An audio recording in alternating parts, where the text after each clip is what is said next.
ಕೈಯಲ್ಲಿ ಒಂದು ಬೀಕರ್ ಇದೆ, ಮಧುಸೂದನ್ ಕೈಯಲ್ಲಿ ಒಂದು ಬೀಕರ್, ಎರಡು ಕೂಡ 250 ml ಬೀಕರ್.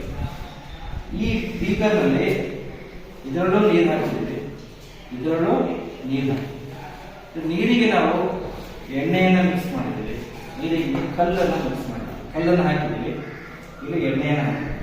ಆದರೆ ನೀರು ಕೆಳಗಡೆ ಇದೆ, ಎಣ್ಣೆ ಮೇಲಿದೆ, ನೀರಿನ ಮೇಲೆ ಎಣ್ಣೆ ತೇಲ್ತಾ ಇದೆ, ಇಲ್ಲಿ ನೀರಿನ ಒಳಗೆ ಕಲ್ಲು ಮುಳುಗಿದೆ. ಹೌದಾ? ಕಲ್ಲು ನೀರಿನ ಒಳಗಡೆ ಯಾಕೆ ಮುಳುಗಿದೆ ಅಂದ್ರೆ ಕಲ್ಲಿನ ಸಾಂದ್ರತೆ ನೀರಿನ ಸಾಂದ್ರತೆಗಿಂತ ಜಾಸ್ತಿ ಇದೆ, ನೀರಿನ ಸಾಂದ್ರತೆ ಕಲ್ಲಿನ ಸಾಂದ್ರತೆಗಿಂತ ಕಡಿಮೆ. ಇಲ್ಲಿ ಎಣ್ಣೆಯ ಸಾಂದ್ರತೆ ನೀರಿನ ಸಾಂದ್ರತೆಗಿಂತ ಕಡಿಮೆ ಇರುತ್ತದೆ, ಎಣ್ಣೆ ಮೇಲೆ ತೇಲ್ತಾ ಇದೆ.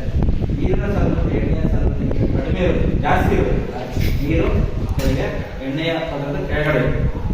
ಸಾಂದ್ರತೆಯ ವ್ಯತ್ಯಾಸದಿಂದ ನಾವು ಈ ವ್ಯತ್ಯಾಸಗಳನ್ನ, ಈ ಅಂಶಗಳನ್ನ ನೋಡಬಹುದು.